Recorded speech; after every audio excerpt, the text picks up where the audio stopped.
Pak Sandi itu bukan katakanlah ulama atau kalangan pesanut, tapi dukungan dari sektor umat Islamnya itu kuat. Nah, Mas Ganjar itu sudah tidur sama orang P3, sudah berada di rumahnya orang P3 lebih dari 20 tahun. Wajar dong kalau P3 itu melabuhkan ke sana. P3 itu sebetulnya bisa berkoalisi dengan partai mana saja, tapi yang paling sulit memang berkoalisi dengan PDIP. Ya.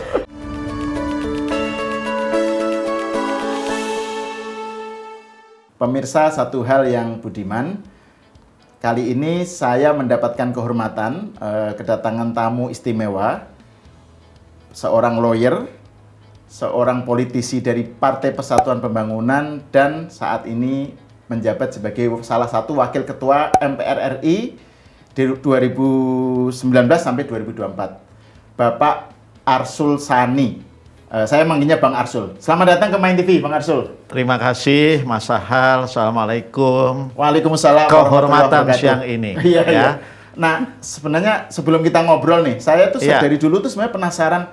Kan kalau yang kita kenal dalam tradisi Indonesia ya, pemikiran sastra lah, itu ada nama Asrul Sani. Iya. Ini kok Arsul? Ini plesetan atau gimana dulu? Enggak juga. Jadi ayah saya ini kan walaupun di tingkat daerah itu kan juga tokoh NU. Oke. Nah, tentu kemudian sebagai tokoh NU Pekalongan kan antara lain lah ya, getting in touch lah dengan Asrul Sani yang les bumi waktu itu. Okay. Jadi kemudian ketika Asrul Sani di NU waktu itu ya. Betul. Jadi kemudian ketika anak yang pertama lahir itu saya dinamai, cuman karena Asrul itu akar kata bahasa Arabnya nggak jelas, maka barangkali kemudian dirubah jadi Arsul.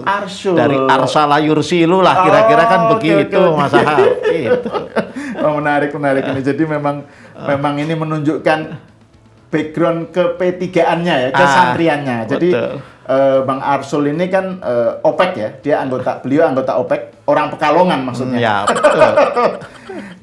Jadi memang background santrinya kental. Bang Arsul, saya ingin kita bicarakan tentang politik menjelang 2024 lah. Kan kita tahu P3 sekarang menjalin kerjasama resmi, kerjasama politik dengan PDIP, dan sudah mencapreskan Ganjar Pranowo, kan? Nah, soal cawapres ini, Bang Arsul, kan katanya P3 mengusung Sandiaga Uno dan Sandi masuk ke P3 kan sekarang. Bisa dijelaskan nggak itu sebenarnya gimana sih soal hubungan P3 dengan PDIP dan soal posisi Sandi sebagai salah satu bakal cawapres? Ya, barangkali ini harus kita tarik ya, Mas Sahal ya, ke pikiran-pikiran dasar yang berkembang di banyak orang P3 ya. Selama ini kan dalam perjalanan sejarah kenegaraan kita, sejarah politik kita ya, paling tidak pasca reformasi itu selalu kalau kita melihat duo kepemimpinan kita, presiden dan wakil presiden itu ya, duit tunggal kita itu kan ada semacam pakem ya, yakni nasionalis religius atau religius nasionalis. Itu dimulai dari Gus Dur dengan Bu Mega, kemudian Bu Mega dengan Pak Hamzah, begitu ya. Dan kemudian termasuk Pak SBY, Pak JK, karena Pak JK pada waktu itu dilihat juga beliau pada waktu itu sebagai mustasyar PBNU juga, kemudian sebagai tokoh kami juga, itu sebagai representasi kaum religius, kaum agamis lah, kaum kan santri seperti itu ya. Pengecualiannya atau penyimpangannya kan hanya ketika SBY Pak Budiono, ketika Pak Jokowi Pak JK kembali ya, kemudian ketika Pak Jokowi dan Pak Kiai Ma'ruf Amin. Jadi pakem itu bagi kami di P3 itu sampai sekarang masih kita pegang. Maka dalam berbagai komunikasi politik sejak awal, terlepas dari soal nama Sandi, itu kita juga menyampaikan termasuk kepada Pak Jokowi tentu karena kita sering bertemu lah ya dengan beliau ya dalam berbagai kesempatan dan juga dalam komunikasi politik kita ke depan ya. Maka terlepas sekali lagi waktu itu dari nama Pak Sandinya, kita tetap menyambut baik misalnya ketika ada nama yang lain ya, Pak Mahfud MD ya, kemudian bahkan ada nama Pak Nazaruddin Umar lah, itu kan contohnya. Jadi itu ditarik ke sana bahwa kemudian ketemunya Sandi ya, paling tidak meskipun barangkali orang akan mendebat kan nggak pas juga Sandi personifikasikan sebagai katakanlah mewakili kelompok agamis. Barangkali kita ngelihatnya pertama ya karena dari Pilkada DKI dan kemudian dari Pilpres kemarin, tetapi semangat bahwa paling tidak kalau orangnya itu dalam hal ini misalnya Pak Sandi itu bukan katakanlah ulama atau kalangan pesantren, tapi dukungan dari sektor umat Islamnya itu kuat. Nah itu yang kami jadikan sebagai konsiderasi pertimbangan itu Mas. Nah kalau soal ini menarik soal kalau kita tarik ke dalam tadi itu perimbangan atau balance keseimbangan politik lah ya antara kubu santri dengan kubu nasionalis lah gitu, katakan aja gitu. Jadi kalau menurut P3 berarti upaya melakukan koalisi ini antara PDIP yang nasionalis katakan aja gitu dengan P3 yang santri gitu ya, itu bagian dari itu ya, bagian dari upaya. Betul, bagian dari kita kembali mengartikulasikan pakem itu tadi ya. Sebetulnya kan kalau kita bicara dalam konteks nasionalis agamis itu kan ya selain dengan PDIP yang kemudian menampilkan Mas Ganjar, kan ada juga kan Pak Prabowo gitu kan yang sisinya adalah sisi nasionalis kan begitu ya. Itu. Nah, tapi kan kalau kita bicara tentang Pak Ganjar ya, kan kalau lihat background keluarganya ya, Mas Arsul kan istrinya Pak Ganjar itu kan juga bapaknya, jadi mertuanya Pak Ganjar itu kan tokoh P3 ya? Bukan ya, mertuanya itu Ketua DPC P3 Kabupaten Purbalingga selama 20 tahun. Jadi kami itu suka bercanda kalau di P3 ya. Kenapa kok Mas Ganjar? Mas Ganjar itu sudah tidur sama orang P3, sudah berada di rumahnya orang P3 lebih dari 20 tahun. Wajar dong kalau P3 itu melabuhkan ke sana gitu. Itu candaan-candaan kita ya. Karena kan kalau yang di P3 yang backgroundnya seperti saya dari NU, orang NU kan biasa bercanda gitu kan, mengekspresikannya itu kan. Ya jadi ya itulah kenapa kemudian pilihannya itu misalnya Mas Ganjar gitu ya. Mungkin kalau PDI tidak menetapkan Mas Ganjar belum tentu juga ke sana gitu. Nah, tapi ini Bang Arsul ya, yang soal ini kan ada juga pertanyaan lah gitu. Kalau memang yang dicari adalah keseimbangan antara nasionalis dengan katakanlah kubu agamis lah ya, kubu santri gitu. Kenapa yang dipilih sebagai yang dinominasikan itu yang ditonjolkan itu Sandiaga Uno, bukan yang katakan aja itu P3 naturalisasi lah gitu Itu kan P3 naturalisasi. Sekarang bukan hanya P3 naturalisasi, NU naturalisasi. Erick Thohir ya.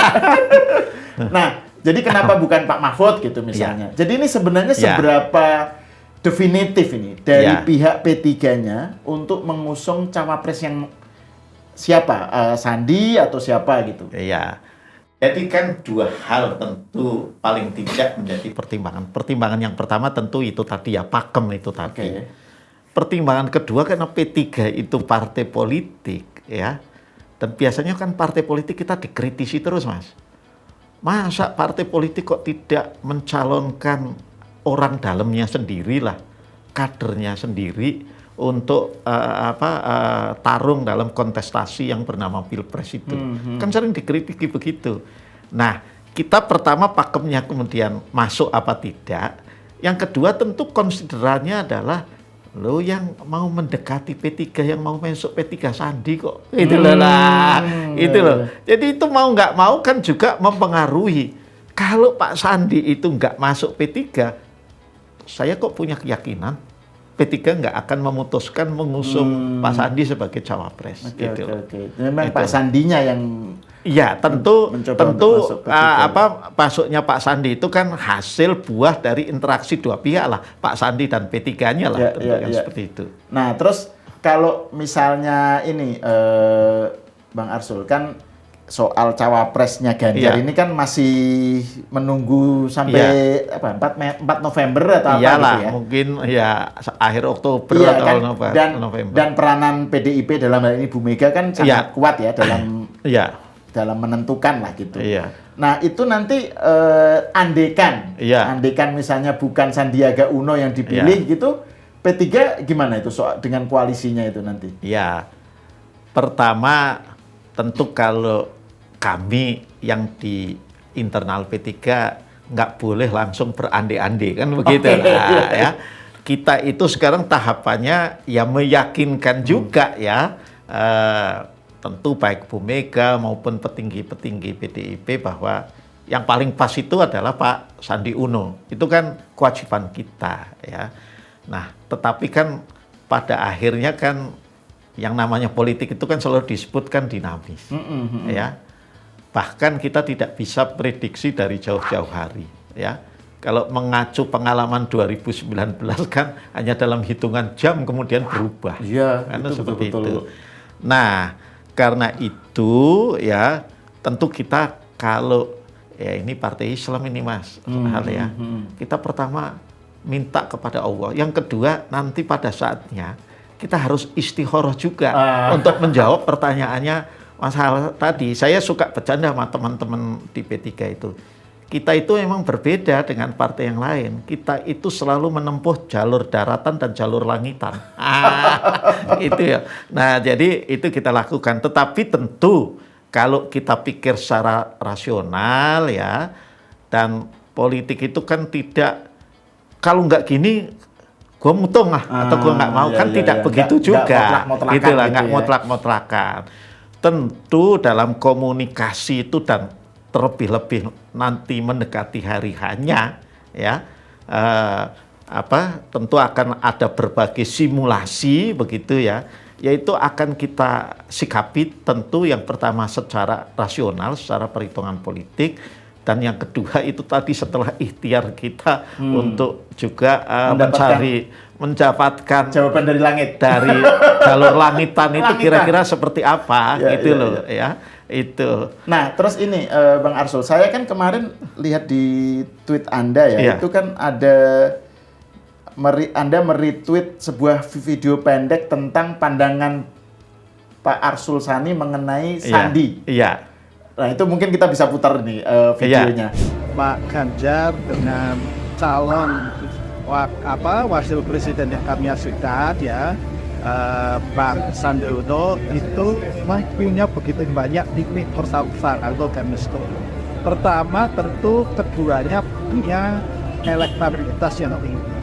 Jadi kalau Pak Sandi yang dipilih, maka itu tentu akan menguatkan elektabilitasnya Pak Ganjar.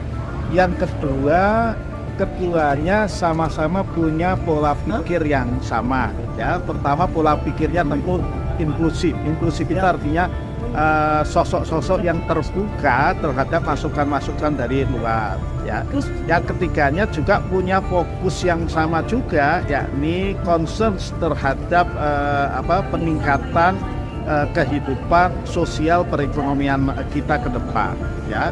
Dan yang keempat tentu mereka punya komitmen yang sama, yakni untuk terus melanjutkan ya program-program pembangunan dan program pemerintahan Pak Jokowi Kiai Ma'ruf Amin. Iya. Itu bisa dijelaskan nggak itu pandangannya Pak Arsul sendiri mengenai Sandi dan kaitannya dengan P3 ya? Kalau tidak salah ya, saya menyampaikan 4 hal kenapa betul. Kok Pak Sandi itu will be the best lah ya untuk Pak Ganjar gitu kan. Yang pertama kalau tidak salah saya sampaikan bahwa secara baik popularitas maupun elektabilitas itu Pak Ganjar tentu tinggi, Pak Sandi juga tinggi. Jadi ini melengkapi ya. Pak Sandi tidak akan jadi beban atau kemudian bahkan akan jadi penambah ya, penambah untuk itu tadi ya, tingkat keterpilihan karena soal elektabilitas. Dan yang kedua, saya kebetulan dengan Mas Sandi ini kenal sudah sejak lama, tahun 98 lah. Ketika saya masih menjadi lawyer, beliau masih menjadi eksekutif di satu perusahaan keluarga yang cukup besar lah ya di itu. Jadi saya juga sudah mengerti jalan pikirannya. Dan dengan Mas Ganjar saya lihat kompatibel pemikirannya, orang yang sama-sama concerns dengan soal perekonomian masyarakat kita. Itu ya. Nah, ini kan berarti kita harapkan kalau basisnya pemikirannya itu sama, yaitu sama-sama punya atensi, punya concerns ya terhadap persoalan-persoalan ekonomi masyarakat bawah kita ini, kita harapkan bisa saling mendukung kalau jadi ya. Dan saya yang ketiga kok agak lupa, yang saya yang keempat. Kedua-duanya saya tentu beberapa kali ketemu Mas Ganjar, juga tentu juga bicara dengan Mas Sandi itu soal konsep keberlanjutan pembangunan. Ya. Ini isu yang hari ini kan dipertentangkan dengan perubahan. Ya. Dan saya lihat Mas Ganjar dengan cukup baik kemudian sudah menjawab bahwa hal-hal yang baik itu memang mesti harus dilanjutkan dan tentu ada hal-hal yang perlu evaluasi, gitu loh. Ya. Dan saya kira Sandiaga Uno juga pernah mengkritik ya, pemilihan jargon politik perubahan itu. Dalam konteks sekarang di mana kepuasan publik terhadap Jokowi begitu tinggi, kok ngomong tentang perubahan gitu. Dia menyatakan ketidaksetujuannya, kritik terhadap Anies. Tapi kan saya lihat kalau 2 atau 3 hari ini kan Anies sebetulnya sudah juga melakukan korektif statement atau adjustment lah, bukan koreksi ya, adjustment lah ya. Apa yang dimaksud dengan perubahan itu kan, ini tafsir baru, boleh juga disebut sebagai call jadid lah. Call jadid, ya, call yang baru ya, pendapat yang baru. Itu loh.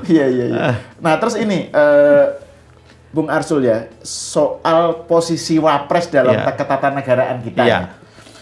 Kan kalau Pak Ganjar kan pernah menyebutkan kemarin bahwa beliau menginginkan cawapres yang energik, satu visi, sesuai visinya, dan mampu menjalankan tugas-tugas yang diembannya lah gitu. Jadi ini soal wapres yang energik.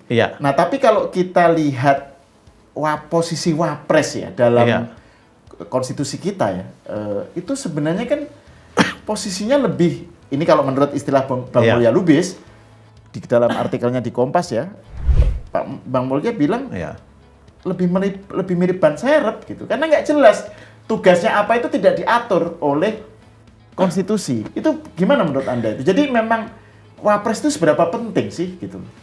Begini, dalam sistem ketatanegaraan di banyak negara. Kan? Jadi saya nanya ke orang yang tepat. Bahkan di Amerika Serikat pun ya, Mas Sahal kan lama tinggal di sana, jadi bahkan saya yakin lebih paham ya.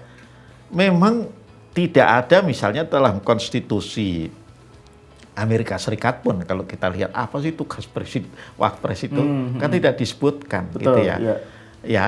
Tetapi kalau di Amerika memang ada satu posisi yang penting. Dia bisa menjadi posisi casting voter ya.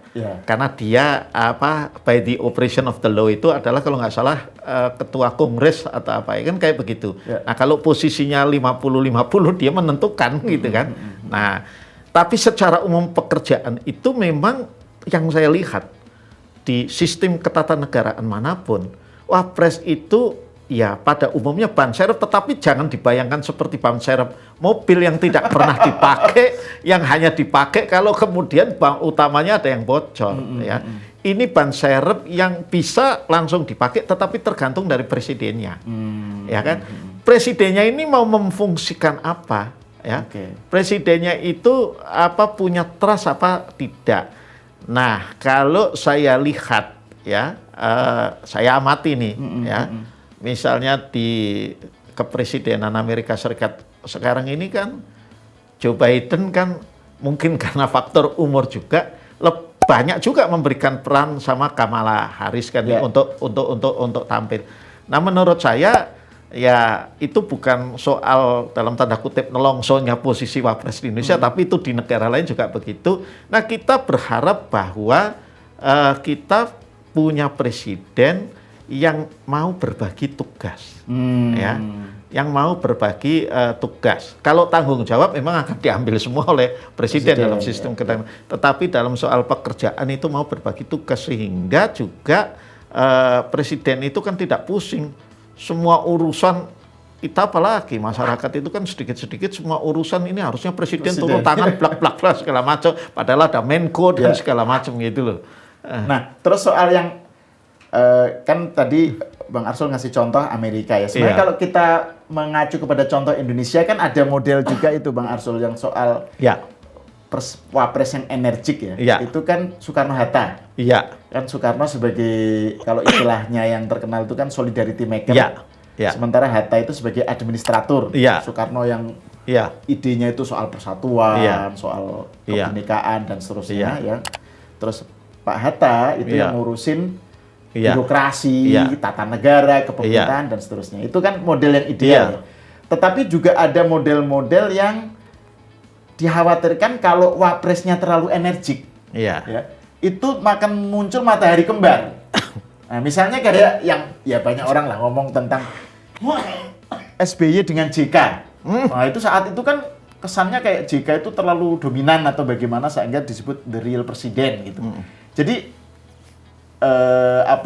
posisi wapres yang energik itu juga bisa bermasalah kan kalau konteksnya semacam itu. Gimana menurut Bang Arsul?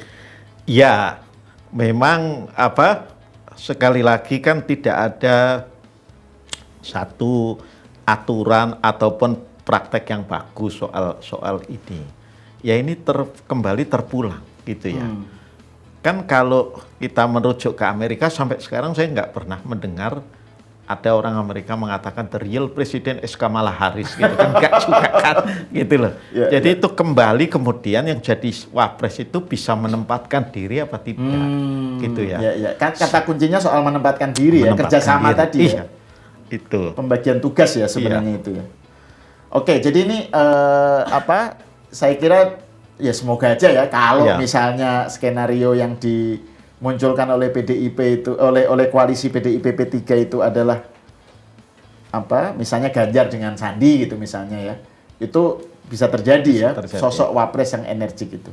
Bang Arsul, tentang P3 nih, saya tertarik nih untuk mendapat penjelasan yang lebih jauh dari Anda ini. Sebenarnya P3 itu kan partai Islam ya. Logonya juga Ka'bah gitu kan. Gitu. Nah, kemudian ketika menyatakan berkoalisi dengan PDIP kan ada yang ini partai semangka nih. Luarnya hijau, dalamnya merah. gitu. Itu guyonannya begitu. Nah, tapi kan saya ingin mendengarkan dari Anda nih sebenarnya visi P3 saat ini itu seperti apa ya kaitannya sebagai partai Islam itu ya.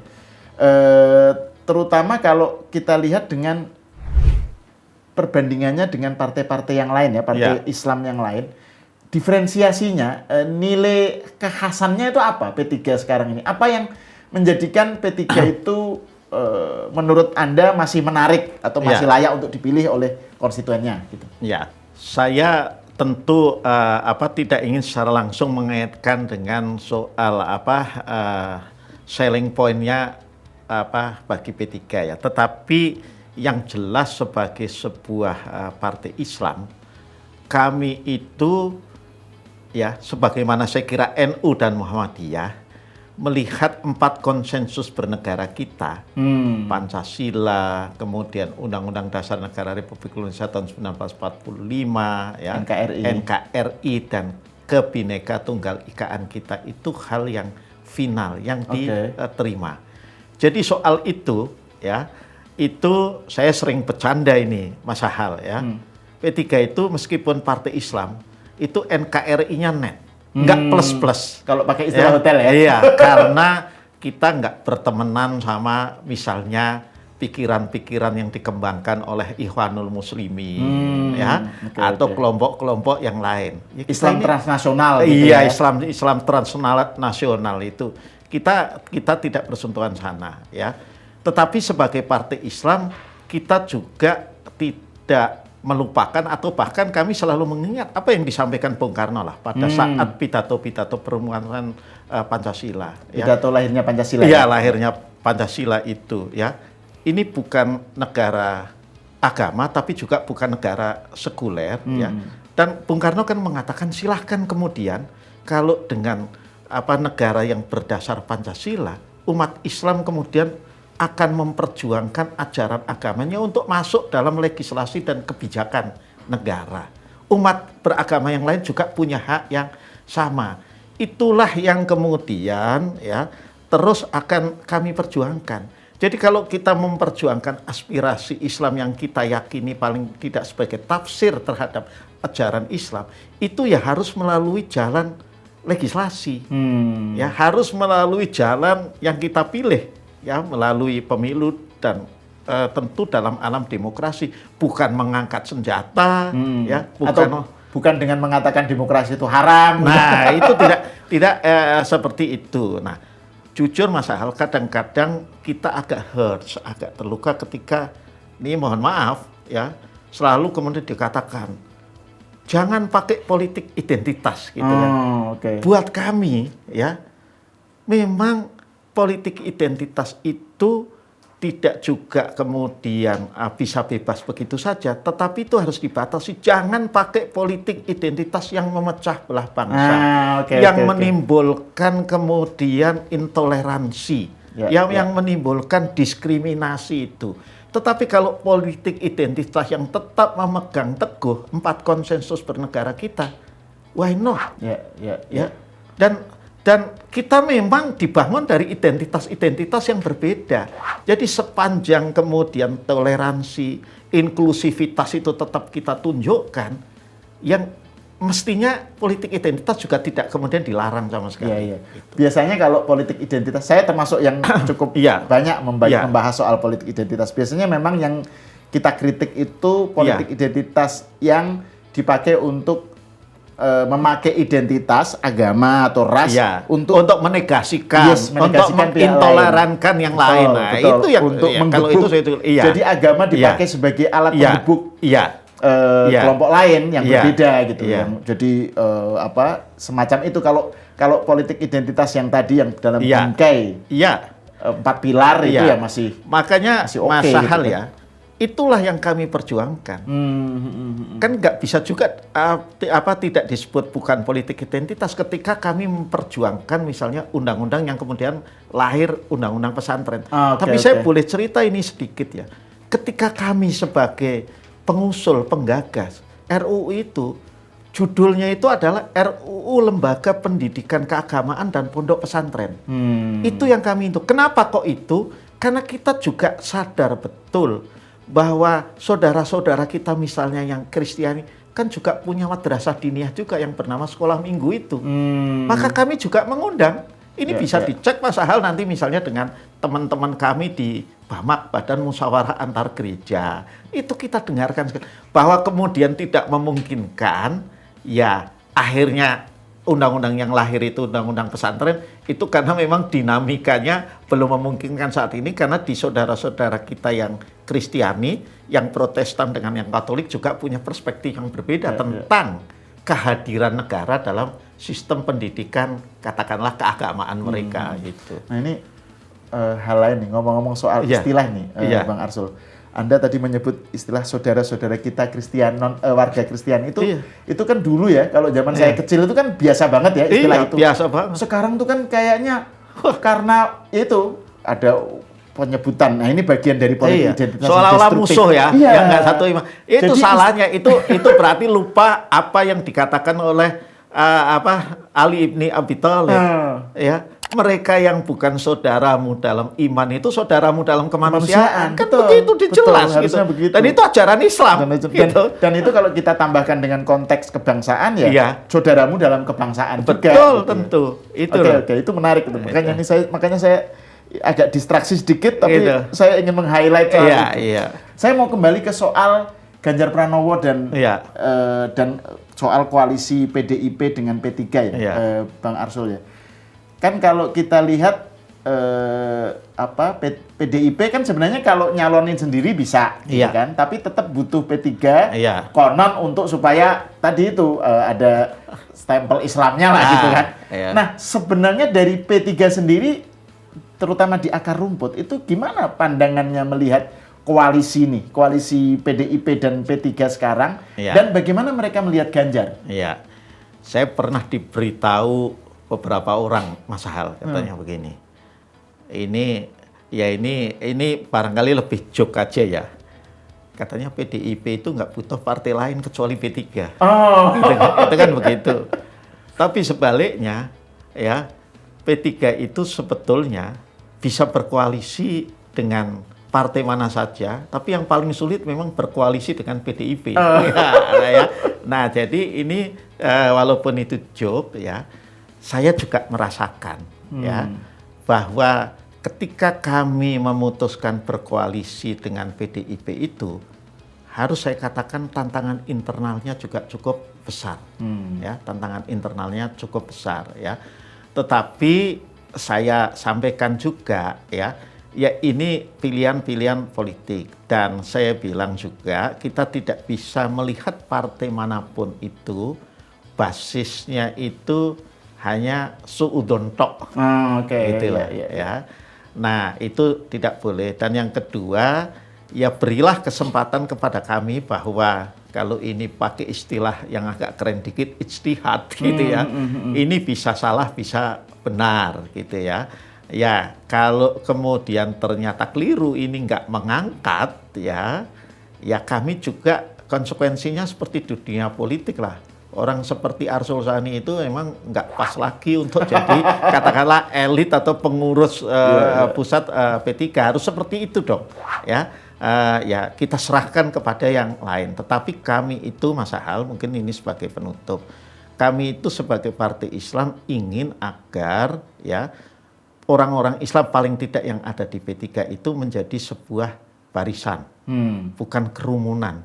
Ya. Kalau kerumunan itu kan kadang-kadang kita lihat memang sebentar-sebentar itu takbir, tapi setelah itu bubar nggak tahu apa yang mau dibuat. Nah ya, kita ini ingin menjadi barisan. Nah memang kalau untuk membuat sebuah barisan ya itu memang juga dibutuhkan juga toleransi ya, kemudian ruang-ruang untuk perbedaan pendapat dan tidak saling menghakimi, tapi memberi kesempatan. Ya, kalau saya pribadi, saya sampaikan kalau keputusan politik yang sekarang kita ambil itu ternyata salah, misalnya P3 malah tenggelam, ya saya harus kemudian berhenti, ya harus serahkan partai ini kepada yang lain, gitu loh. Mungkin dengan pendekatan yang lain itu bisa akan lebih baik. Oke, Bang Arsul, terima kasih atas obrolannya dan atas kehadirannya di Main TV. Pemirsa, sampai di sini dulu. Kita bertemu lagi di episode selanjutnya.